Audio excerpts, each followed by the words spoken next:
Naku, dito na part na huli ni Mel itong dalawang magka-date ngayon. Ay, nako Kona, buti na lang, chill lang si papa nyo. Don't worry mahal, ako ang magbabantay sa kanila, nandito ako.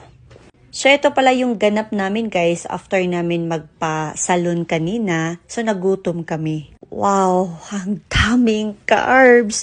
So alam ko na naman na kinabukasan kakabaga na naman ako dito dahil ang dami ko na naman kinakain. Lagi ko ngang sinasabi sa inyo guys na isa ako sa candidate na every time nakakain ng madami, pag hindi ko na ilabas kinabukasan, kinakabagan ako.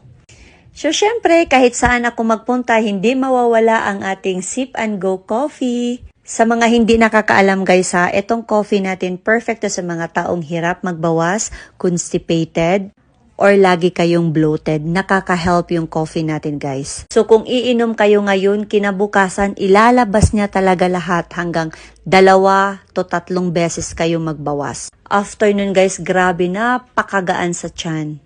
Ang sarap sa feeling, parang napaka-fresh mo.